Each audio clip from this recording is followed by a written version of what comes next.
ሰላም ጤና ይስጥልን ክቡራንና ክቡራት፣ ይህ በጥለስ ሚዲያ ባሳየ ደረቤ የሚቀርበው የዘወትር ፕሮግራማችን ነው። እናም በዛሬው ዝግጅታችን በወቅታዊ ጉዳዮች ዙሪያ ያጠናቀርነውን ልዩ ፕሮግራም ወደ እናንተ የምናደርስ ይሆናል። ስለዚህ የጥለስ ሚዲያ ሜምበርና ሰብስክራይበር በመሆን ብሎም ዝግጅቶቻችንን ለሌሎች በማጋራት እስከ ፕሮግራማችን ፍጻሜ ድረስ አብራችሁት ቆዩ ዘንድ በአክብሮት ጋብዘን በቀጥታ ወደ ዕለቱ ፕሮግራም እናልፋለን።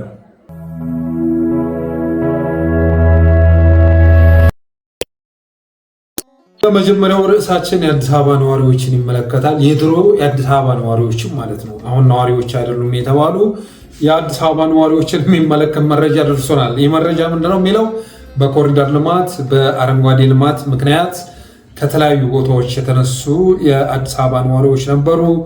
ከሰላም አምባ፣ ከለምለም አምባ፣ ከወርቄ ሰፈር፣ ከአሳማ እርባታ እና ከመሳሰሉት የካሳንቺስ ሰፈሮች የተነሱ የአዲስ አበባ ነዋሪዎች ነበሩ። እንግዲህ እነዚህ ነዋሪዎች በካሳንቺስ እና በዙሪያው ማለት ነው ለረዥም ዓመታት የኖሩ ናቸው። የአዲስ አበባ ነባር ነዋሪዎች ናቸው ማለት ይቻላል። ከዛ በቅርብ ጊዜ ወደ አዲስ አበባ የመጡት እና በአመራርነት የተደራጁት ኃይሎች ግን እነዛን ነባሮቹን በኮሪደር ልማት ምክንያት እንዳስነሷቸው ግልጽ ነው። እና ምንድነው የሆነው? ከሰፈራቸው ካባረሯቸው በኋላ ሰፍረውበት የከረሙት አካባቢ ላይ ሰንብተው መታወቂያቸውን ለማሳደስ በቀድሞ ክፍለ ከተማ ሲመጡ ወረዳ 13 ማለት ነው ፋይል የላችሁም ተብለዋል። መታወቂያ ላይ ሳድሱ ሲመጡ ፋይል የላችሁም ተባሉ። ካረጁ በኋላ ከክፍለ ሀገር የመጡት ከአሰላ የመጡት ከወለጋ የመጡት ከተለያየ ቦታ መጥተው አዲስ አበባ ላይ የተሿሿሙት ሰዎች የካሳንቺስ ነዋሪዎች መታወቂያቸውን ሊያሳድሱ ሲመጡ ፋይል የላችሁም ብለው መልሷቸዋል። ወደ 4000 አባወራ ነው እንግዲህ። በቤተሰብ ደረጃ ደግሞ እንግዲህ አንድ አባወራ ውስጥ 4 ቤተሰብ ቢኖር ወደ 16000 አካባቢ ማለት ነው። እና ፋይል የላችሁም ተብለዋል። ፋይላቸውን አስወግደውት ማለት ነው የአዲስ አበባ ነዋሪዎች አይደላችሁም፣ አናውቃችሁም ተብለዋል። እና ከዚህ በላይ አሳዛኝ ክስተት ሊኖር አይችልም። የካሳንቺስ ነዋሪዎች መታወቂያቸውን ለማሳደስ ሲሄዱ ፋይል የላችሁም ሲባሉ፣ አናቃችሁም ሲባሉ፣ ትናንትና በቤታቸው ካርታ ውስጥ እያስገቡ በርካቶችን የመታወቂያ ባለቤት ያደረጉ ዛሬ እነዛ መታወቂያ ያሰጧቸው አመራሮች አማካኝነት አዲስ አበባ ነዋሪዎች አይደላችሁም ተብለዋል። የሚያሳዝነው አዲስ አበባ ነዋሪ አለመሆናቸው አይደላችሁም አለመባላቸው ሳይሆን ወደ ሌላ ቦታ እንኳ ሄደው ለማውጣት መሸኛ ያስፈልጋል። መሸኛም የሚጽፍላቸው አላገኙም እና መታወቂያ አልባ ሆነናል። መሸኛም የሚጽፍልን አጥተናል። ተወልደን ባደቅንበት አገር ላይ ከየት እንደመጡ የማናውቃቸው ኃይሎች አዲስ አበባ ነዋሪዎች አይደላችሁም ብለው ፍቀውናል የሚል መረጃ ደርሰውናል። በጣም አሳዛኝ ነው። እንግዲህ ከዚህ በላይ የሀገር መፍረስ ምን አለ? የኦህዴዳዊ አገዛዝ ነገሮችን በፍኖተ ካርታ እየመራቸው መሆኑን የሚያሳይ ከዚህ በላይ ምን አይነት መረጃ ሊኖር ይችላል? ነገሮች ጋል ብለው ሲመጡበት ኢትዮጵያ የሚለው ሲመቸው ግን እዛው ኦሮሚያ ጉያ ውስጥ ገብቶ የሚሸጎጠው አገዛዝ የበፊት የክፋት ድርጊቱን አሁንም አጠናክሮ መቀጠሉን የሚያሳይ መረጃ ነው ይሄ። ስለዚህ ይህን ጉዳይ በተለያየ መንገድ በተለያዩ ሚዲያዎች እንዲዘገብ ማድረግ ያስፈልጋል። በጣም ትልቅ ክደት እየተፈጸመ ትልቅ ጥፋት እየተፈጸመ ስለሆነ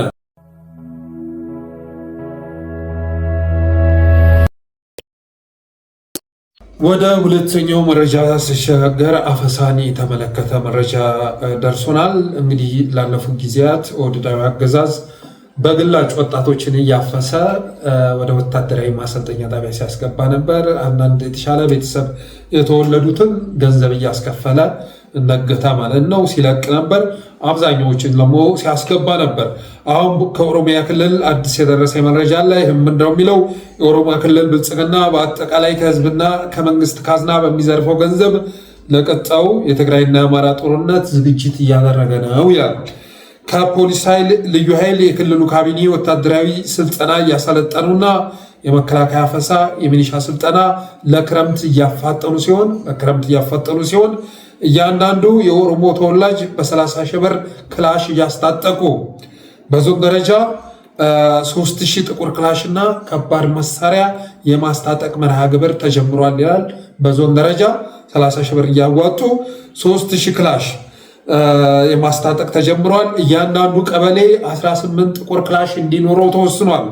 የእያንዳንዱ ቀበሌ 18 ጥቁር ክላሽ እንዲኖረው ተወስኗል።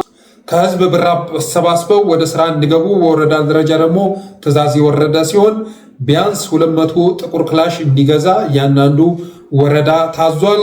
በሁሉም የኦሮሚያ ዞኖች የአማራ ተወላጆችን ትጥቅ የማስፈታት ስራም በሰፊው እየተከናወነ ነው የሚል መረጃ ደርሶናል። በኦሮሚያ ክልል የሚኖሩ አማራዎችን ትጥቅ የማስፈታት ስራ እየሰሩ ነው። በሌላ በኩል ግን በዞን ደረጃ 3000 ጥቁር ክላሽ፣ በወረዳ ደረጃ እስከ 200፣ በቀበሌ ደረጃ ደግሞ እስከ 18 ጥቁር ክላሽ ህብረተሰቡ በራሱ መዋጮ አሰባስቦ መግዛት አለበት ተብሎ ያንን እያደረጉ ነው የሚል መረጃ ደርሶናል። አፈሳውም ተጠናክሮ ቀጥሏል። ብአዴን 3 ወጣት እንዲያፍሱ እያንዳንዱ የብአዴን አመራር 3 ወጣት በማንኛውም መልኩ በግዳጅ አፍሶ እንዲያስገባ ትዕዛዝ ወርዶ ነበር። ያንን መድረግ ባለመቻላቸው የተነሳ አሁን ላይ አሳምናችሁ 3 ወጣት እያንዳንዱ አመራር አሳምኖ ከቤተሰቦቹም ጭምር ይዞ መምጣት አለበት የሚል ትዕዛዝ ከአብይ አህመድ በመውረዱ የተነሳ ብአዴኖች ጭንቅ ጥበብ ብሏቸዋል። ሌላ የደረሰ መረጃ 3 ወጣት አሳምናችሁ እያንዳንዱ አመራር፣ የወረዳ አመራር፣ የዞን አመራር፣ የክልል አመራር አሳምናችሁ 3 ወጣት ወደ ወታደራዊ ማሰልጠኛ ማስገባት አለባችሁ የሚል ትዕዛዝ ከኦህዴድ ወይም ከአብይ አህመድ በመተላለፉ የተነሳ ብአዴኖች ግራ ገብቷቸዋል። የሚያደርጉት ጠፍቷቸዋል ይላል የደረሰ መረጃ።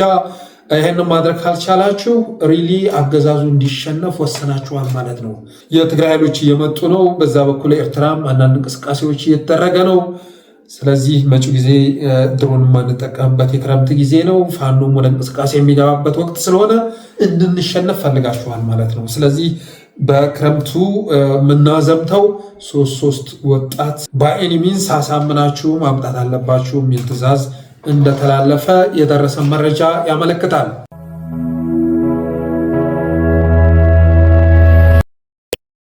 በሶስተኝነት እንግዲህ የጤና ባለሙያዎችን አመፅ ይመለከታል። የጤና ባለሙያዎች አመፅ ተጠናክሮ ቀጥሏል። በጎንደር ዩኒቨርሲቲ ወደ ፉል ስትራይክ ተሸጋግሯል አመፁ።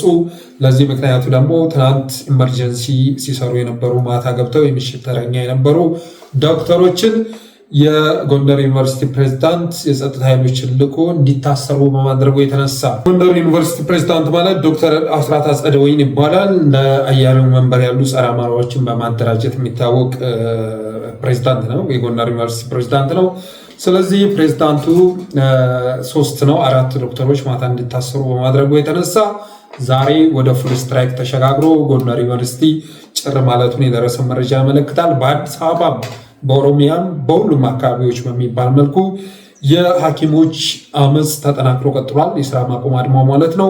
አገዛዙ ከዚህ በፊት ለሐኪሞች በሰጣቸው ፈተናዎች ላይ የቅጥር ማስታወቂያዎች ላይ ወድቃቸዋል ያላቸውን እየጠራ መሆኑንም የደረሰ መረጃ ያመለክታል። እንደምታዩት ነው። ከአለርት ሆስፒታል ተወዳድረው የወደቁ ዶክተሮችን ዛሬ ስራ ጀምሩ በማለት ጥሪ እያደረገ መሆኑን መረጃዎች ያመለክታሉ። ይህ ሁሉ ግን የሚጠቅም አይደለም። የሚጠቅመው ለተገቢው ጥያቄ ተገቢ መልስ መስጠት ነው። አዳነች አቤቤ በሀገር አሜሪካ ጉንፋን ይዟት እየታከመች ነው። ጉንፋን ለመታከም አሜሪካ ሄዳለች። ስለዚህ በዚህ መልኩ ዋና ሀገር ውስጥ ልንኖር አንችልም። አንዱ ጉንፋን ሲያሞ አሜሪካ ሄዶ እየታከመ በልጇ ስም በሰራችው ቪላ ውስጥ ለጥ ብላ ጉንፋን እየታከመች ነው። በሌላ መልኩ ደግሞ ነጭ ጓንት የሚለብሱ ዶክተሮቻችን እየተራቡ በባዶ ሆዳቸው ሕክምና ሊሰጡ አይችሉም። ስለዚህ የሚሻለው ለተገቢው ጥያቄ ተገቢ መልስ መስጠት ነው። በተረፈ ግን አብይ አህመድ አሁን ላይ እያራመደው ያለው የአፈና እንቅስቃሴ የዶክተሮችን ጉዳይ ያስቆመዋል ተብሎ አይታሰብም። ምክንያቱም የሚጓጉለት ደሞዝ የላቸውም፣ የሚጓጉለት ኑሮ የላቸውም። አንዱ ዶክተር እንደውም ምንድን ነው ያለው? የትኛውም ርሽናም ይሁን እስራትም ይሁን ከምኖረው ህይወት በላይ አያስፈራኝም በማለት ያጋራውን ሀሳብ አምጥቼ ገጼ ላይ ለጥፈዋለሁኝ። ስለዚህ በዚህ በወረደ ደሞዝ በወረደ ኑሮ የሚበረግግ የጤና ባለሙያ ሊኖር አይችልም። ትናንት የተከበሩ አንቱ የተባሉ ስናርግ መሆን እንፈልጋለን እያሉ ወጣቶች የሚመኟቸው ልጆች የሚመኟቸው የነበረው የስራ ዘርፍ ዛሬ በዚህ ደረጃ ተንኮታኩቶ መታየቱ ዶክተሮቻችን ተስፋ እንዲቆርጡ አድርጓቸዋል፣ የጤና ባለሙያዎቻችን። ስለዚህ እስካሁን ድረስ አልተሸነፉም። እንደውም ከዛ ይልቅ የታክሲ ማህበራትም ይህን አመፅ ይቀላቀላሉ ተብሎ እየተጠበቀ ነው። ለምን መግለጫ አውጥተው አሳውቀዋል። ትናንትና ስራ ስንሰራ ውለን የሰበሰብናትን ገንዘብ ለትራፊክ ፖሊስ እየገበርን ባዶ እጃችንን መግባት መሮናል ያሉ የታክሲ አሽከርካሪዎች በማህበራታቸው በኩል ወደ አመፅ ለመግባት በዝግጅት ላይ እንደሚገኙ ገልጸዋል።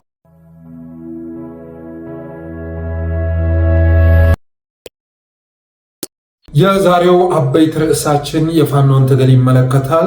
እንግዲህ ከቅርብ ጊዜ ወደዚህ በፋኖ ትግል ውስጥ በርካታ ጉዳዮች እየተከሰቱ ይገኛሉ። በአንድ በኩል ተስፋ ሰጪ የሆኑ ጉዳዮች እየታዩ ያለበት ጊዜ ነው። በሌላ በኩል ደግሞ እጅግ አሳፋሪ የሆኑ ክስተቶች እያስተናገድ እንገኛለን። እንግዲህ ከአንድ ሳምንት በፊት ወንድሞቻችን በቋራ ተሰብስበው አማራዊ ድርጅት አዋልደው መምጣታቸው ይታወቃል። ምንም እንኳ በዚያ ድርጅት ላይ የተሰነዘሩ ያሉ በትሮች ጥብቀታቸው እየተጠናከረ ቢመጣም ድርጅታችንን እስከ መጨረሻው ድረስ ለመጠበቅ ሁላችንም ቆርጠን መነሳት አለብን። በአማራ ፖለቲክስ ውስጥ እንግዲህ ብዙ ድርጅቶች ሲመሰረቱ ነበር። ግን እነዚያን ድርጅቶች የኔ ናቸው ብለን በባለቤትነት እስከ መጨረሻው ድረስ ዓላማና ግባቸውን እንዲያሳኩ በማድረግ ረገድ ክፍተት አለ። በእርግጥ የደጋፊው ችግር አይደለም፣ የመሪዎችም ችግር ነው። በአብዛኛው እስካሁን የተመሰረቱ ድርጅቶች፣ ፓርቲዎች በክሽፈት የሚጠናቀቁት በደጋፊው ጥረት ብቻ ሳይሆን በመሪዎቹ ኮሚትመንት ማጣት ነው። የመሪዎቹን ለመሪዎቹ ትተን ግን እኛ እንደ ደጋፊ ደግሞ አንድ የአማራ ተቋም ያስፈልገናል እያል ስንጨቃጨቅ ነበር። ያንን ተቋም ፈጥረው ሰጥተውናል። ስለዚህ በዚህ ድርጅታችን ላይ የሚሰነዘሩ የፕሮፓጋንዳ ጥቃቶችን፣ አፍራሽ ሀሳቦችን መመከት ያስፈልጋል እና የአማራ ፋኖ ብሔራዊ ኃይል መመስረቱን በሰማን ማግስት ደግሞ በአፋሕድ በኩል ልዩ ልዩ ነገሮች እየተከሰቱ ይገኛሉ። እነዚህ ነገሮች ወደ ሚዲያ ወደ አደባባይ ወጡ እንጂ በእርግጥ ከተከሰቱ የቆዩ ጉዳዮች ናቸው። እኛም በተደጋጋሚ ስንናገረው የነበረው ጉዳይ ነው። በአፋሕድና በብልጽግና መካከል ይካሄዳል የሚባለው ድርድር ተካሂዷል። እስክንድር ብዙ መድረኮች ላይ ተሳትፏል። አዲስ አበባ ላይ በነፃነት እየተንቀሳቀሰ ከመሆኑም በላይ ውጭ ሀገር ሁሉ ሄዶ ነበር የሚል መረጃ ደርሰናችሁ ነበር። አሁን እየተከሰተ ያለው ነገር እውነትም ድርድር መካሄዱን የሚገልጽ ነው። ትናንትና እንግዲህ በግልጽ በፎቶ ተደግፎ በቪዲዮ ተደግፎ አንድ የአማራ ጃልሰኝ መግባቱ ተረጋግጧል። ከአፋሕድ ሰፈር ማለት ነው።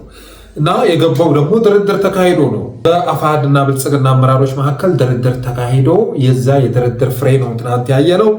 እና ድርድሩ ተካሂዷል። ኦልሬዲ ያለቀ ጉዳይ ነው። በቀጣይ የሚያካሂዷቸው ሌሎች መድረኮች፣ የይስሙላ መድረኮች፣ የፊርማ ስርዓቶች ካልሆኑ በስተቀር ስምምነቱ ተካሂዷል። ይህን ስምምነት ደግሞ በአፋሕድ በኩል የመሩት እስክንድር ነጋና ጌታ አስራደ ናቸው። እስካሁን በተደረገ ስምምነት መሰረት ለጠለስ ሚዲያ የደረሰ መረጃ የሚያመለክተው ለአዛዦቹ ለዋና ዋና አዛዦች የህንፃ የቤት መስሪያ የሚሆን ቦታ እንዲሰጣቸውና 20 ሚሊዮን ብር በአካውንታቸው እንዲገባ መወሰኑን የደረሰ መረጃ ያመለክታል። ከባህር ዳርና ከአዲስ አበባ በፈለጉ ቦታ ላይ መርጠው ለህንፃ ወይም ለመኖሪያ ቤት መስሪያ ቦታ የሚሆን መሬትና የቤት መስሪያ 20 ሚሊዮን ብር ወደ አካውንታቸው እንዲገባ መስማማታቸውን የደረሰ መረጃ ያመለክታል። ሹመትም ተዘጋጅቷል። አሁን ለምሳሌ ጸዳለ ደሴ ትናንት ገብቷል እና ጸዳለ የአቋም ለውጥ አድርጎ ነው በቃ ፋኖ ትግል ውስጥ ወንድሞችን ከምገድል ወይም በወንድሞቼ ከምገደል ብገባ ይሻላል ብሎ ነው ብልጽግናን የተቀላቀለው የሚል ዲስኩር በእናያለው መንበር በኩል እየተቀነቀነ ይገኛል። በእውነቱ ግን እንደዛ አይደለም። ሰርጎ ገብ ነበረ። ዓለም ሳጋ የሚባለው አካባቢ ላይ ዝርፊያ ሲያካሄድ የነበረ የብአዴን ፋኖ ነው አቶ ጸዳለ ሲመራው የነበረው ፋኖ። ስለዚህ በቀጣይ ለዚህ ሰውዬ ሹመት ይሰጣል። የአማራ ክልል ሚኒሻ ዘርፍ ምክትል ኃላፊ ወይም ዋና ኃላፊ ካደረጉት በኋላ ሌሎች ፋኖዎች ላይ ሲያዘምቱ የምናይበት ቀን ሩቅ አይደለም። ሌላው እንግዲህ ለአዛዦች ለአመራሮች ከተዘጋጀ የመኖሪያ ቤት መስሪያ ቦታና 20 ሚሊዮን ብር ባለፈው ምን ሰራ? አፋሕድ ምን አደረገ? አልደራደርም ያለውን ከፋለው ደሴ እንዲመታ ተደርጓል። ያ ነገር ደግሞ አሁን ላይ ለፕሮፓጋንዳ ፍጆታ ሲጠቀሙበት እያየን ነው። የከፍ ያለው ደሴን ህልፈት መስዋዕትነት ዛሬ ለፕሮፓጋንዳ አፍራሽ የሆነ ፕሮፓጋንዳ ሲጠቀሙበት እያየን ነው። እንግዲህ አልደራደርም ብሏቸው ነበር። ከአፋሕዶች መካከል የጸና አቋም የነበረው ከፍያለው ደሴ ነው እና እነ ጌታ አስራደ እነ ደረጀ በላይ ከብልጽግና ጋር በሚደረገው ድርድር ላይ መግባባት ላይ ደርሰው ይህንን ሀሳብ ለማድረስ ሲሞክሩ ከፍያለው ደሴ እንቅፋቱን አስቸገረ። ስለዚህ ይህንን ሰውዬ ለምን አንመታውም ተብሎ ኮንስፓይሬሲ ተጠነሰሰ። ስለዚህ በጸዳሉ በኩል በሌሎች ሰርጎ ገብ አፋሕድ ታጣቂዎች በኩል እንዲመታ ተደረገ። የድምፅ ቅጂውን አሁን መለስ ብላችሁ ብታዳምጡት ብዙ ነገር ታገኙበታላችሁ። የድምፅ ቅጂውን ካለቀ በኋላ እኮ ነው ጦርነቱ ካለቀ በኋላ ሌላ የቆሰለ የለ ምን ያለ የለ እና ወጡ ከተባለ በኋላ ነው አንድ አስማተኛ ጥይት መታችሁ እየተባለ ሲወራ ትሰማላችሁ። ትናንት በኢትዮ 360 ይሄ ጉዳይ ሲነሳ ነበር። የትናንቱን ሀብታሙ አያሌው በኢትዮ 360 ሲያስተላልፉ የነበረውን ሀሳብ እምገዛው ነው። እኔ የምፈልገውም እንደዚህ አይነት መስመር ውስጥ እንዲገባ ነው። ሁሌ ውሸትን 40 ጊዜ በማውራት እውነት ማድረግ አይቻልም። እውነት መስመር ውስጥ ግቡ እና አበበ በለው እውነት መስመር ውስጥ ግባ። አቤ አንተ ጎንደር አካባቢ ላይ እንግዲህ ሰፊ ስራ ስትሰራ ነበር። እየሆነ ያለውን ነገር ግን እያየኸው ነው እና የአማራ ትግል መክሰም አለበት ብላችሁ ካልወሰናችሁ በስተቀር ከዚህ በኋላ አፋሕድ ላይ ተስፋ አድርጋችሁ የምታባክኑት ጊዜ መኖር የለበትም እና ትናንትና ኢትዮ 360 በግልጽ ሲናገር ነበር። የከፍያለው ደሴ ሞት ሳይቀር እንደገና መለስ ብለን እናያለን ሲል ነበረ። እንደዚህ ወደ እውነቱ መምጣት መቻላችሁ ጥሩ ነው። ምንም እንኳ ከረፈደ በኋላ ለምሳሌ ትናንት ጸዳለ ደሴ እየመራ ይዞት የገባውን ጦር ማትረፍ ይቻል ነበር። ጸዳለ ይግባ ጦሩን ግን ማትረፍ ይቻል ነበረ። በመዘግየታቸው የተነሳ ግን ያንን ማድረግ አልተቻለም። አሁንም ቀጣይ ብዙ ነገሮች ስላሉ አሁንም መባለናችሁ በቂ ነው።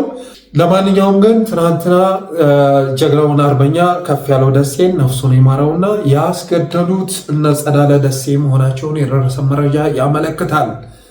የራሱ ወንድሞች እነ ጌታ አስራደ ላይ ምርመራ መደረግ መቻል አለበት። እስኪ የድምፅ ቅጂውን ቀንጭብ አድርገን ሰምተነው እንመለስ። ማልዳ ነገሬው ነበር። እባክህን ተተኳሽ ላይኖራችሁ ይችላል ለእነሱም የሆነ አላጣም ምናምን እያለ ነው በጥሶኝ ገባ። ማልዳ እኮ አይሆንም ነው ያልኩት። የአንተ ስልክ እምቢ ብሎኝ የአንተ ስልክ እምቢ አለኝ፣ የኢያሱ ስልክ እምቢ አለኝ። ቀኑ ደርሶ ነው ዛሬ ማልፋቱ ነው። ስድብ ማትላኩበት እዛ ቡዳ ሰፈር በአንድ ሰው እያለ ጦር እኮ ነው ታውቆ ልክ እንዴ አንተ ባትኖር ምን እንደሚሆን ሰው እስኪ በሱ ቀጠና ምን እንደሚሆን እስኪ በዛ ልክ ነው። ግን ጦርነት እኮ አልቆ እኮ በቃ የሆነ ሀገር ደርሶ እኮ ነው በቃ ለእሱ የተተኮሰች ጥይት እንደው ምን አይነት ድግምት እንደሆነ ግራ ነው የሚገቡት። እሱ ብቻ ነው የሞተ እሱ ነው የቆሰለ እሱ ነው የሞተ በቃ እንደሰማችሁት ነው እንግዲህ አርበኛ ከፍያለው ደሴ የተገደለ ምሽት ላይ ወዲያውኑ ማለት ነው ረዳት ፕሮፌሰር ጌታ አስራደ እና ደረጀ በላይ ተደዋውለው ሲያወሩ ሪከርድ የተደረገ የድምፅ ቅጂ ነው። ራሳቸው ናቸው ሪከርድ ያደረጉት። በነገራችን ላይ የተጠለፈ ስልክ አይደለም፣ የተጠለፈ ስልክ ሳይሆን ከሁለት አንዱ ሪከርድ አድርጎ የለቀቀው ነው እና ሪከርድ ያደረገው ደግሞ ጌታ አስራደ ነው ይባላል። በዚህ የድምፅ ቅጂ ውስጥ ማስተላለፍ የሚፈልጉት ፖይንት ስለነበረ ሆን ብላ የለቀቁት የድምፅ ቅጂ ነው። እንግዲህ የዚህ ድምፅ ቅጂ ላይ እየለመን ነው ተው ይቅርብህ እያል ነው ቀኑ ደርሶ እኮ ነው እንጂ እየለመን ነው ነበር ተው ይቅርብህ ብየው ነበር ይላል ደረጀ በላይ። በተመሳሳይ መልኩ ጌታ አስራደ ደግሞ ቀኑ ደርሶ እኮ ነው ይላል የአዞ እንባ እያፈሰሰ። እንግዲህ ድርጅት አሰራር ባለበት ሁኔታ አንድ ሰው ከሆነ ሰፈር የተላከ ስድብ ስላበሳጨው ብቻ ጦር እየመራት እንደ ድሮ የሚገባበት ሁኔታ አስባችሁታል? አፋሕድ የሚባል ድርጅት እስካለ ድረስ አንድ ዘመቻ ሲወርድ ከላይ ተወስኖ በቂ የዘመቻ ፕላን ተነድፎ ነው መገባት ያለበት እንጂ እንደው ዝም ብሎ ጦር እየመራ ገብቶ ወንድሞቹ ጋር ሊታኮስ አይችልም። ስለዚህ ይሄ ጌም ነው፣ አሳማኝም አይደለም። በጦርነትም ነው የተሰዋው ብዬ በበኩሌ አላምንም። ሌላ ከንትኖይ ሰፈር ሆኖ እነዛ እናደው ተብሎ ወደ ሌላ ዞን ለመውሰድ ጥረት ሲያደርጉ ትሰማላችሁ። ማዕተኛ ጥይት፣ የተረገመች ጥይት እኮ ነው። አንድ እኮ የቆሰለ የለም። አንድ ሰው ቆስሏል ይላሉ። አንድ ሰው ቆስሏል። ከዛ ውጭ እኮ ወጥቶ ጦርነቱ አብቅቶ ከወጣ በኋላ እኮ ነው ከወጣ በኋላ ነው አንዲት ማዕተኛ ጥይት መታ የመታችው ሲሉ ትሰማላችሁ። ያችን ማዕተኛ ጥይት ማን ተኮሳት? ከጦሩ መካከል መርጦ ከፍያለው ደሴን ከርቀት ማን መታው? እና የመቱት እነሱ ናቸው። የመቱበት ምክንያት ደግሞ ምንድነው ብዬ ለማጣራት ስሞክር ስለ ድርድር ሲወራ በዛ ጉዳይ ላይ ለመስማማት ፍቃደኛ አልሆነም። በሽምግልና ሰበብ ለሽምግልና ጠርተው እኮ ነው የመቱት ሲባል ሰምታችኋል አይደል? ንግግርም ጀምሮ ነበር፣ ወንድሞቹ ጋር ለመግባት ንግግርም ጀምሮ ነበር። እነ ሀብቴ ወልዴ ጋር ለመግባት በዝግጅት ላይ ያለ ነው እንግዲህ የቀደሙት ጦሩን ይዞ ከሚሄድ ቀድመን እንምታው ተብሎ እንዲመታ ተደርጓል። በነገራችን ላይ ከፍያለው ደሴ ላይ ብቻ የቆመ ዘመቻ አይደለም። አሁን ሰፊ ዘመቻ ታቅዷል በተለያዩ ቦታዎች ላይ፣ በቀጣይ የሚመጣበት ነው። ሸዋም ላይ በጣም ብዙ የውድመት ዘመቻ ታቅዶ ከነገ ጀምሮ ተግባራዊ ለማድረግ በዝግጅት ላይ ናቸው እና የከፍያለው ደሴ ላይ የተወሰደው እርምጃ የመጀመሪያ እንጂ የመጨረሻ አይሆንም። በዚህ የድምፅ ቅጂ ላይ ሌላ የምትሰሙን ነገር ምንድነው? ስለ ቆራጡ ሲወራ ትሰማላችሁ። ያንን ቆራጡን ማንተን በሉት፣ በቃ ጦሩን ይሰብስበው እሱ እንትን ይበለው። ቆራጡ ራሱ አሁን ጦሩን ሰብስቦ ለመግባት በዝግጅት ላይ ነው። እንግዲህ ጸዳለ ደሴ ይዞት የገባው 20 የማይሞሉ ታጣቂዎች ነው ይዞ የገባው። ይሄ በፋኖ ትግል ውስጥ ቅንጣት ታክል ተጽዕኖ አይመጣም። ውስጥ መሆናቸው እንደውም ጉዳት ነበረው። ዘራፊ ፋኖ ውስጡን ህብረተሰቡን የሚዘርፍ የሚያግት አለምሳጋ አካባቢ ሲንቀሳቀስ የነበረው ቅድም እንዳልኩት በጸዳለ ደሴ በወይዘሮ ጸዳለ የሚመራው ፋኖ ነበረ ዝርፊያ ሲፈጽም የነበረው። ስለዚህ ይህንን አሰልፎ መሄዱ ድሮም ብልጽግና የፋኖ ስም ለማጥፋት ብሎ አስርጎ ያስገባው ስለሆነ ማለት ነው። ዘራፊ ቡድኑን ይዞ መግባቱ በፋኖ ትግል ላይ ጥቅም እንጂ ጉዳት የሚያመጣው ነገር የለም። ሌላ የሚገርመው ነገር እንግዲህ ትናንትና በግልጽ በአሚኮም በብልጽግና ሚዲያዎችን በኩል ከመውጣቱ በፊት የጸዳለን ደሴ መግባት ስንናገር ብዙ ሙግት ተከስቶ ነበር። ብዙ ሙግት፣ አንደኛ አልገባም፣ አልተማረከም፣ እጅ መስጠት የሚባል ነገር የለም፣ ውሸት ነው፣ እንደውም ታናሽ ወንድሙ ተሰውቶበታል በማለት ብዙዎች ሲከራከሩለን ነበር እና ያለው መንበር ያሉ ደግሞ መሰሪዎች ደግሞ እና ወንድሞቹን ላለመግደል በወንድሞቹም ላለመገደል ብሎ ትክክለኛ ውሳኔ ወስኗል። በጎንደር በባህላችን እጅ መስጠት የሚባል ነገር የለም፣ እጅ መስጠት የሚባል ነገር የለም፣ ያስተላለፍ ለውጥ ማድረግ እንጂ በማለት ሲናገር ትሰምታላችሁ፣ በማለት መጽሐፍን ትረዳላችሁ። ከዚህ ባለፈ የከፍያለው ደሴን ሞት ሲጠቀምበት ታያላችሁ። ከፍያለው ደሴን የበላ ትግል ምን ሊጠቅም? አስቻለው ደሴን የበላ ትግል ምን ሊጠቅም? እኒህ ወንድሞች ቢኖሩ ኖሮ ስንት ነገር ማድረግ ይችሉ ነበር። ስለዚህ ትክክለኛ ውሳኔ ወስኗል። ከፍያለው ደሴን የበላ ትግል ለማንም ስለማይጠቅም ጥሩ ውሳኔ ወስኗል። ሌሎች ወንድሞችም ፈለጉን ተከተሉ በማለት ያለው መንበር መጽሐፉን ትረዳላችሁ። ከዚህ ጋር በተያያዘ ታዲያ እንግዲህ ይሄ ዜና ወጥቶ ትናንት ሲያነጋገር እኔ በበኩሌ አስተላለፍኩ መልእክት አለ። ያ መልእክት ምንድነው የሚለው? እኔን የሚገርመኝ አቶ ጸዳለ ደሴ ወደ ብልጽግና ሰፈር መግባት ሳይሆን የእስክንድር ነጋ መዘግየት ነው ብዬ ጽፌያለሁ ትናንትና። እኔን የሚገርመኝ የሚደንቀኝ የጸዳለ ደሴ ወደ ብልጽግና መግባት ሳይሆን የእስክንድር ነጋ መዘግየት ነው። ለምን? እንደ ድርጅት የተወሰነውን ጉዳይ ስለማቅ ማለት ነው። ለዚያም ነው አሁን አፋሕድ መግለጫ አላወጣም። ምናልባት ከተናገርን በኋላ ሊያወጣ ይችላል። እንግዲህ ያለሱ ውሳኔ እንኳ ከሆነ መግለጫ ማውጣት ነበረበት አይደለም። ለይምሰል እንኳ ለደጋፊው ማሰብ ቢኖር እንኳ ትናንትና ጸዳለ ደሴ የሚመኩበት ነው። እንግዲህ በተደጋጋሚ ስሙን ሲያነሱት የነበረ የአፋሕድ አመራር ነው እና ይሄ ሰው ትናንት ገብቶ የክልሉ የጸጥታ ኃይሎች ጋር የብልጽግና የጸጥታ ኃይሎች ጋር ፎቶ ሲነሳ ፕሮፓጋንዳው ሞገዱን ሲሞላው አፋሕድ ማስተባበያ አላወጣም። የውግዘትም ይሄ ደስታ መግለጫም አላወጣም። በእርግጥ ያወግዘዋል ብዬ አላስብም። በሱ ውሳኔ መሰረት ስለሆነ እጅ የሰጠው በሱ ውሳኔ መሰረት ስለሆነ የገባው አመራሮች ውሳኔ ሊዋግዙት አይችልም እና የደስታ መግለጫው ግን ለምን እንደዘገየ ግልጽ አይደለም። የሆነ ሆኖ አፋሕድ እስካሁን ድረስ ያወጣው መግለጫ የለም። በቀጣይ ብዙ ውሳኔ ተወስኗል። በጣም የሚያናድዳችሁ ነገር አፋሕዶች እስክንድር ነጋ፣ ጌታ አስራደ የሚያናድደው ወንድሞቻችንን ቁጥራቸው ምንም ይሁን ምን የፋኖ ተዋጊዎችን አሰልፈው ወደ ብልጽግና ለመግባት መወሰናቸው አይደለም፣ በጥቅም መገዛታቸው አይደለም። እስክንድር በጥቅም ተገዛ፣ በመጨረሻ በጥቅም ተገዛ። የሚገርማቸው ነገር ግን እሱ ሳይሆን የሚያስገርመው አገባባቸው ራሱ የፋኖን ትግል በሚያዳክም መልኩ እንዲሆን ወስነዋል። አንድ ጊዜ እንደ አፋሕድ ተሰባስበው ኮሎኔል ፈንታውም መከታውም ደረጀ በላይም ንጸዳለም ሌሎቹም እነ መስፍን ከፈለኝ እነ ማስረሻ ሰጤ አንድ ላይ ተሰባስበው በመግባት ፈንታ በተራ ለመግባት ወስነዋል። ስለዚህ አሁን የመጀመሪያውን ተራ ማን ወስዷል? ጸዳለ ደሴ ወስዷል። በቀጣይ ማስረሻ ሰጤ ሲገባ እናያለን። በጣም በቅርብ ቀን ማለት ነው። ማስረሻ ሰጤ ሲገባ እናያለን። ኮሎኔል ፈንታው በዝግጅት ላይ ነው የሚገኘው። ምናልባት ጦሩን ማትረፍ ከተቻለ ማለት ነው። እኔ ይህን ከታማኝ ምንጭ የደረሰኝ መረጃ ነው እየተናገርኩ ያለሁት። ኮሎኔል ፈንታው ዳውንትን አስረክቧል እየተባለ ነው። የመከላከያ ኃይል ዳውንት ገብቷል። የአብይ አህመድ ታጣቂ ዳውንት ገብቷል። ሲገባ ያለምንም ተኩስ ነው የገባው። ኮሎኔል ፈንታው ጦሩን ወደ ሸዋ አሰማርቷል። ወደ ሸዋ ያሰማራበት ምክንያት ደግሞ የምገልጸው ይሆናል። አርበኛ መስፍን ከፍ ያለው በጣም ስራ እየሰራ ነው። እንኳን እስር እንኳን እገታ ምናምን ቀርቶ አርበኛ መስፍን ከፍ ያለው ይህን የድርድር ስራ በማሳለጥ ረገድ ከነ አብዱ ሁሴን ጋር ከፍተኛ የሆነ ስራ እየሰራ መሆኑን የደረሰ መረጃ ያመለክታል። ይሄ መረጃ ኢትዮ 360ዎችም ደርሷቸዋል። ትናንት ሲያነሱን ነበር። እንደዚህ ሆነ፣ እስክንድር የመራው ትግል በዚህ መልኩ ተጠናቀቀ። እስክንድር ውሸታም ነበረ፣ ቀጣፊ ነበረ፣ ጥቅመኛም ነበረ። በጣም ብዙ አይነት በሰው ልጆች ውስጥ ያሉ ደካማ ጎኖች በሙሉ ያለበት ሰው መሆኑን ተረጋግጧል።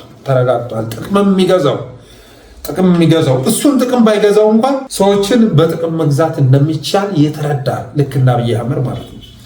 ሰዎች ራስ ወዳዶችና ጥቅመኞች ናቸው። ከዛ በጥቅማቸው ሂድባቸው መጨረሻ ላይ እስከምትፈልገው ቦታ ከመራቸው በኋላ በሪሆይ ሳሩን እንጂ ገደሉን መቻየ ብለህ ገፍትረህ ጣላቸው የሚል የአብይ አህመድ አስተሳሰብ እርካብና መንበር የሚለው መጽሐፍ ላይ ተጽፎ አንብበን ነበር።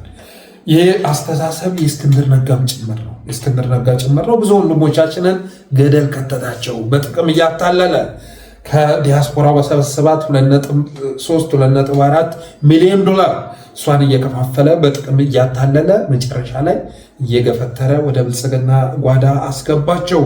ስለዚህ ኮሎኔል ፈንታው ዳውንትን አስረክቦ ጦሩን ወደ ሸዋ እያስጠጋ መሆኑን የደረሰ መረጃ ያመለክታል። መከታው ማሞና እስክንድር ነጋ አዲስ ውሳኔ ወስነዋል። ይህም ውሳኔ ምንድነው የሚለው ከቦታው የደረሰኝን ነው እንደወረዳ ነብላችኋለሁ። የአማራ ፋኖ ሸዋ ጠቅላይ ግዛት በሸዋ መሬት የሚኖረው አንድ ድርጅት ነው በሚል ኋላ ቀር አስተሳሰብ ተጠምዶ የአማራ ፋኖ በሸዋ አካል የሆኑትን ነጎድጓድና ናደው ክፍለ ጦርን ሙሉ ለሙሉ በወረራ አጥፍቻለሁ ብሎ በይፋ አውጇል። ሁለቱም ክፍለ ጦሮች ነጎድጓድና ናደው ክፍለ ጦርን አጥፍቻቸዋለሁ ብሎ በይፋ አውጇል። አሁን ደግሞ ተረኛው የአማራ ፋኖ በሸዋ ከሰም ክፍለ ጦር ነው። እሱንም እንደ ናደውና ነጎድጓድ ክፍለ ጦሮች ከሐሙስ ጀምሮ ወረራ እንዲፈጸም በአጠቃላይ በስራ አስፈጻሚ መወሰኑን የውስጥ መረጃዎች አድርሰውናል። በስራ አስፈጻሚ ነው የተወሰነው። ከሐሙስ ጀምሮ ሐሙስ ዛሬ ነው ወይም ነገ ከሰም ክፍለ ጦርን ለመምታት በስራ አስፈጻሚ ደረጃ ውሳኔ ወስነው እንቅስቃሴ ገብተዋል። አፋሕድ በሚዲያ ቀላጤዎቹ በኩል ስለ ፋኖ አንድነት እያወራ በተግባር ግን ከመከላከያ ሰራዊት ጋር በመጠቃቀስ ወረራ እያካሄደ ነው። ይህ መረጃ የተላከልኝ በአማራ ትግል ውስጥም ትልቅ ስም ካለው ሰው ማለት ነው። ለከሰም ክፍለ ጦርም ሁለት አማራጭ በሀገር ሽማግሌዎች በኩል አስቀምጧል። አንደኛ በመከታው መሪነት ታጅቦ በቀጥታ ወደ አማራ ፋኖ ህዝባዊ ድርጅት እንዲገባ ሙሉ ከሰም ክፍለ ጦር ማለት ነው። ሁለተኛ ክፍለ ጦሩ ያንን የማይቀበል ከሆነ በቀጥታ ወረራ እንደሚፈጸም በግልጽ ዝቶ እየተዘጋጀ ይገኛል።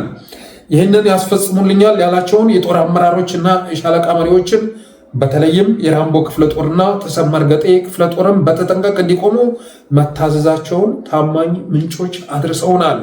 የጠቅላይ ግዛቱ እዝ ይላል፣ ከዛው ከሸዋ የተላከ ነው። በአማራነት በተቃራኒ ከመቆም አልፎ ሸዋን ራሱ በጎጥ እየከፋፈለ እንደሚገኝ የአደባባይ ሚስጥር ሆኗል።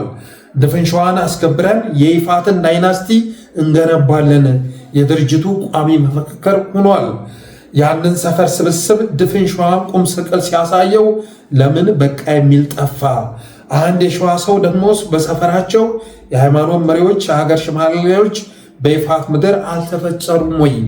የሚሞተው የሚሳደደው የፋኖ አመራርና ፋኖ የዚህ አካባቢ ተወላጅ አይደለም ወይ የሚል ጥያቄ ያቀርባል። በመጨረሻም የአማራ ፋኖ በሸዋ እዝ የከሰም ክፍለ ጦር ከየትም አቅጣጫ የተሰነዘረ ጥቃትን በጀግንነት እንደሚመክትና የውስጥ ከሃዲዎችንም በማሳፈር የህዝባችንን ትግል ለድል እንደሚያበቃው አያጠራጥርም ይላል ከዚያው ከስፍራው የተላከልኝ መረጃ። ስለዚህ እስክንድር ነጋና መከታው ማሞ ጀነራል ተፈራ ማሞ መመታት አለበት ብለው ወስነዋል። መመታት አለበት፣ እጅና እግሩን አስረን ለብልጽግናው እናስረክበዋለን ወይም መተዋለን ብለው ወስነዋል። በጀኔራሉ ላይ ለሚደርስ ጉዳት ኃላፊነቱን የሚወስደው ማን ይሆናል?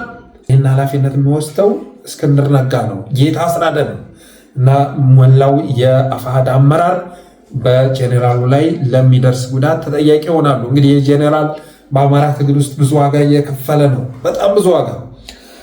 በዚህ እድሜው ጡረታ መውጫ እድሜው እስካሁን ለአማራ ባደረገው ነገር ክብር እየተሰጠው ቁጭ ብሎ አዲስ አበባ ማኪያቶ በሚጠጣበት እድሜ የሌለ ጫካ ውስጥ ገብቶ በረሃ ውስጥ ገብቶ እየተሰቃየ ነው። ሕክምና ተከልክሎ ብዙ ነገር ተከልክሎ ዋጋ እየከፈለ ያለ ጀኔራል ነው። ስለዚህ ጀኔራሉን አዋክበው ከብልጽግና እጅ ላይ መዳፍ ላይ ለመጣል በዝግጅት ላይ ናቸው። ጀኔራሉን አዋክበው ለብልጽግና እጁን እንዲሰጥ የማስገደድ ስራ እየሰሩ ነው። እኔ ጀኔራሉ ያንን ያደርጋል ብዬ አላሰብም። ኤኒዌይስ ግን በዚህ ሳምንት ውስጥ ከባድ የሆነ ነገር ሸዋ ላይ ጠብቁ። የእስክንድር የክህደት ዱላ የመከታው የቱለማ ዱላ የሚሰነዘርበት ጊዜ ቀርቧል እና በሸዋ መንቀሳቀስ ያለበት አንድ የአማራ ፋኖ በሸዋ ጠቅላይ ግዛት እዝ ነው። ያኛው መጥፋት አለበት ብለው ጦራቸውን እያስጠጉ ይገኛሉ። ኮሎኔል ፈንታ የሚያዘው የአፋሕድ ጦር እስካሁን ድረስ ጀኔራል ተፈራን ለማጥፋት ብዙ ጥረት ቢያደርግም አንድ ጊዜ ቡልጋ ነው፣ ሌላ ጊዜ መንዝ ላይ ነው እየተባለ ቢፈለግም ጀኔራሉን እስካሁን ያለበትን ቦታ በእርግጥ ማወቅ እንዳልቻሉም የሚያመላክት መረጃ አለ። ጀኔራሉ ጠላትን እንዴት መምታት እንዳለበት ለፋኖ ሲያስተምር እሱን ለመያዝ የኮሎኔል ፈንታው ጦርም ዘምቷል። የኮሎኔል ፈንታው ጦር ወደ ሸዋ ተልኳል እና ዳውንት አካባቢ ነበር እስከዛሬ። ያንን መከላከያ ተቆጣጥሮ ኮሎኔል ፈንታው ጦሩን ወደ ሸዋ ልኳል። ስለዚህ ኮሎኔል ፈንታው ትናንት የትግል ጓዱን የትግል አጋር የነበረውን ጀኔራል ተፈራን ለመምታት ከብልጽግና ኃይሎች ጋር በመቀናጀት ከሸዋ ጠቅላይ ግዛት እና ከአፋሕድ ጋር በመቀናጀት ጦሩን አዝምቷል እና ይህን ሁሉ ነገር ስታስቡ ይገርማችኋል፣ ብዙ ነገር ይገርማችኋል። ለዚች ከንቱ ለሆነች እድሜ ለዛውም በከንቱ አገር ውስጥ ለምትኖር እጅግ ከንቱ ለሆነች ህይወት እየተፈጸመ ያለውን ክህደት ስታስቡ ይዘገንናችኋል። የሰው ልጅ ቢኖር 80 ዓመት ነው 70 ዓመት ነው እና በህዝባችን ላይ በልጆቻችን ላይ በሀገራችን ላይ እስክንድር ነጋ የተባለ ሰው እንዲህ አይነት ውሳኔ ወስኖ የፋኖን ትግል በዚህ ልክ ሲጫወትበት ማየት ያስገርማል። በተለያየ ጊዜ እንግባ ተብሎ ነው የተወሰነው። በነገራችን ላይ በተለያየ ጊዜ ቀጣይ ኮሎኔል ፈንታውና ማስረሻ ሰጤ ይገባሉ። መጨረሻ ላይ እነ እስክንድር ነጋ ሸዋ ላይ መውሰድ ያለባቸውን እርምጃ ከወሰዱ በኋላ የመጨረሻው ማሳረጊያው በእነ እስክንድር ይሆናል ማለት ነው። ጎንደር ላይ እነ ደረጀም በላይም ተመሳሳይ ነገር ያደርጋሉ ተብሎ ይታሰባል። በነገራችን ላይ እስክንድር ነጋ በአማራ ላይ ክደት ሲፈጽም ይሄ የመጀመሪያው አይደለም ስላላስተዋል ነው እንጂ ያኔ እናሳምነው ጽጌ ሲገደሉ እስክንድር ነጋ ባህር ዳር ነበረ። የዛ ትርምስ አካል ነበር። ለምን ገባ፣ ቀኑ እንዴት ተገጣጠመ የሚለው ጉዳይ መልስ አልተሰጠውም። ወደፊት ግን በደንብ የሚተረተን ይሆናል።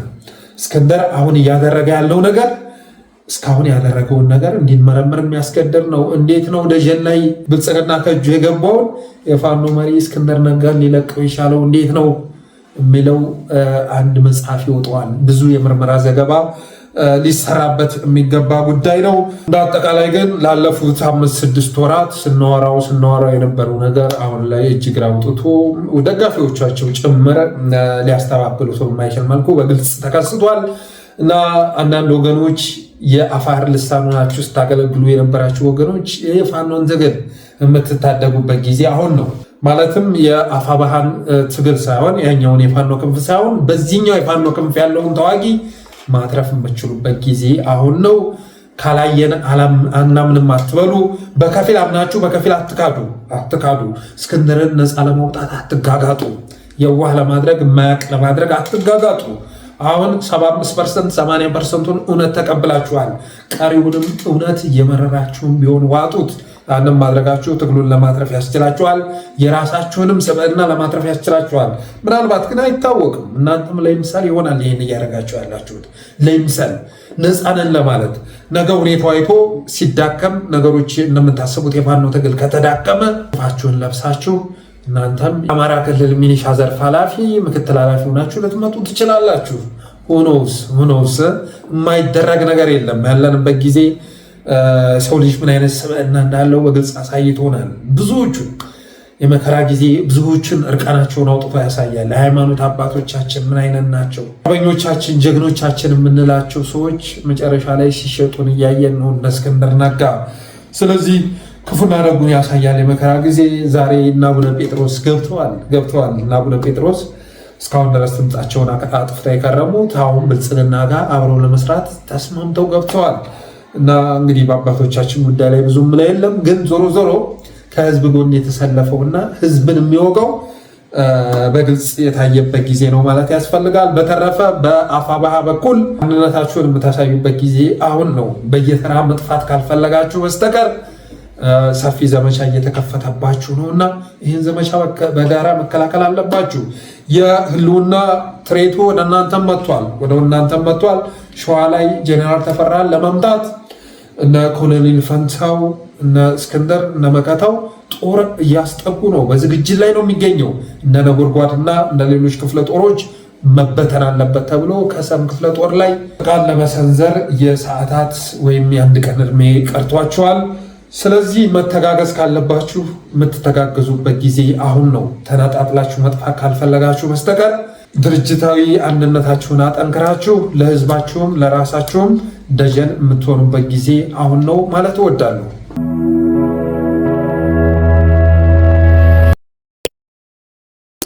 ወደ ቀጣዩ ርዕስ ስንሸጋገር እንግዲህ ብልጽግና በትናንትናው ዕለት በምርጫ ቦርድ በኩል ህወሓትን መሰረዙን አሳውቋል። ይህም በተመለከተ የተናገርነው ነገር ያው አልተሳካም፣ ግን ደስ ብሎኛል። በእኔ እምነት ብልጽግና ህወሓትን ይሰርዛል ብዬ አላምንም ነበር። ይህንንም ሀሳቤን ለእናንተ ያጋርቼ ነበር። ግን እንኳንም እኔ ስህተት ሆንኩና ህወሓትን ሰረዘው ብያለሁ።